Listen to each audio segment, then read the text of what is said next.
BMW is about to replace the 5 Series, and like they've done with the 7 Series, they'll also create an electric version called the i5. And in this video, I'm going to tell you everything you need to know about it and show you some images of what the new cars could look like. Because I'm Matt Watson, and you're watching CarWow. Buy, sell, CarWow. Let's start this video by talking about why I know there's a new 5 Series coming. It's because there's always going to be a new 5 Series. And there's been these spy shots. Look, our photographers have picked this up in Germany. How do I know that's not the 7 Series? Well, BMW have already released pictures and video of the new 7 Series and i7. So it's not that. Also, they've just facelifted the 3 Series, so it can't be that either. It is the forthcoming 5 Series and i5. Just like the 7 Series, the 5 Series is going to follow the traditional saloon-style 3-box design. So long bonnet, passenger compartment, and then a boot. Unlike the 7 Series though, it's not going to have some crazy, silly DRL headlights and a massive grille. In fact, the grille is going to be quite small and conservative by modern BMW standards, much in the same way that they've done with the 3 Series. Unlike the 7 Series, obviously the 5 Series is not the flagship, it's the one below. And so it doesn't need to be all flashy and expensive looking, it needs to be a bit more conservative. As a result, the design of the car will be quite evolutionary. In fact, this is what I think it's going to look like.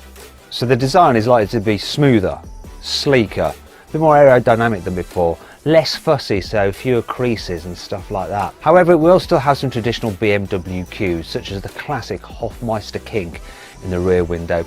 Another classic BMW trait, well, it's become classic now, is for them to produce petrol and electric versions of the same platform. So unlike with Mercedes, when you'll have like EQS, which is a standalone electric car, and then the S-Class is a completely different platform, with BMW they like to make internal combustion engine and battery operated cars off the same structure. So like you have the i7, which is the same chassis as the 7 Series, and you have the i4, which is the same chassis as the 3 Series, and now the iX1, which is the same chassis as the X1.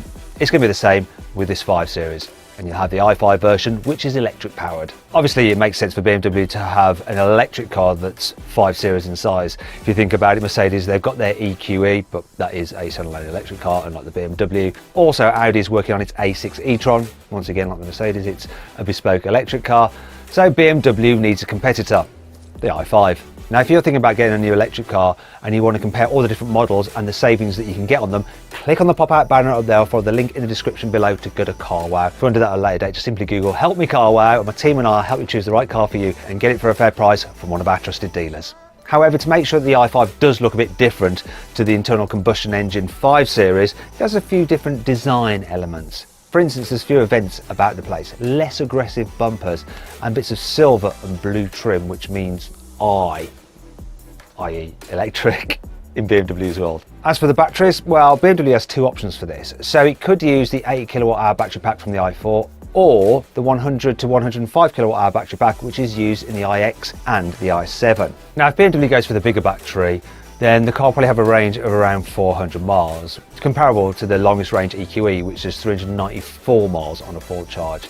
And the Audi A6 e-tron, well, they haven't said how far that'll go on a full charge, but the concept version had a range of over 435 miles. So actually, in reality, when they made the production version, it'll probably be about 400 miles, just like the BMW. Obviously, that figure of 400 miles is slightly more than you get from the same battery capacity in the i7 and the iX, because those vehicles are heavier and the i5 will be slightly lighter. So you get a bit more range out of it.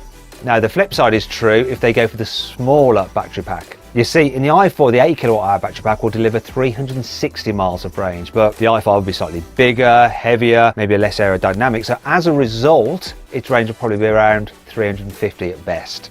As for the motors, well, you'll be able to get the same setup as you get in the i4. So there's a single motor version, which you get in the i440, which has 340 horsepower, drives the rear wheels only. And there's the dual motor version, which you get in the i4 M50, which puts out a combined 544 horsepower. So the i4 M50 does 0 to 60 in 3.9 seconds, and it weighs in at 2.2 tons. The i5 will probably be a little bit heavier, so as a result, the dual motor version of that car will probably do 0 to 60 in just over 4 seconds. Now, BMW is likely to do a high performance M60 version of the i5, which will use the same setup as the iX M60. That means 2 motors which produce a combined 619 horsepower. Now the iX-M60 can do 0 to 60 in 3.8 seconds, but then it does weigh over 2.6 tonnes. The i5 M60 would be lighter.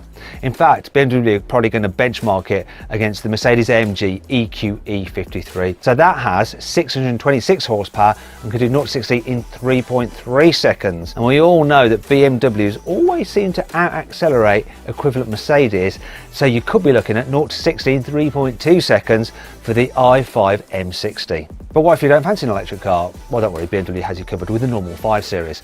So it'll be available with a choice of 2-litre 4-cylinder petrol and diesel engines and 3-litre straight-six petrol and diesel engines. There'll also be plug-in hybrid tech available, including the power system from the new 760e. So that's a 3-litre straight-six turbo petrol mated to an electric motor for a combined 571 horsepower. And this could replace the old M550i, which incidentally put out 530 horsepower. So what you might be losing in cylinders, you'll be gaining in outright power. Don't worry though, this doesn't mean that the V8 engine is dead for the 5 Series, because there's always the M5. And that's likely to use a 4.4 litre twin turbo V8 like the current car. In fact, here are some spy shots of the forthcoming M5 being tested. And if you look closely, you can see a sticker that says hybrid test vehicle. That means, yes, it's going to be a hybrid. What kind of hybrid? Well, probably use the same system as the forthcoming XM SUV. And that has a 4.4 litre twin turbo V8 with an electric motor, which produces a combined 650 horsepower and 800 newton meters of torque. It's a normal hybrid, not a plug-in hybrid, like the Mercedes AMG E, whatever it's called, performance thingamajig. Now the forthcoming M5 is probably a long way off, because first of all, BMW needs to release the normal 5 Series and i5, and they're likely to arrive next year. And as BMW have done with the 7 Series and the i7 and the X1 and iX1, it will release both the internal combustion engine version and the electric car together. Shortly after that, BMW will release touring versions of the 5 Series and the i5. And this is what the touring i5 could look like. Now, if you want to be kept up to date with all the latest car news, make sure you subscribe to this channel and hit the bell icon to turn your notifications on. That way you won't miss a single upload. Finally, we come to the price. So the current generation of 5 Series starts with the 520i, and the price of that is £42,000. However, the next generation of 5 Series will have a lot more tech on it, and because of that and the cost of living crisis, it's likely to be around the £50,000 mark for the entry-level model.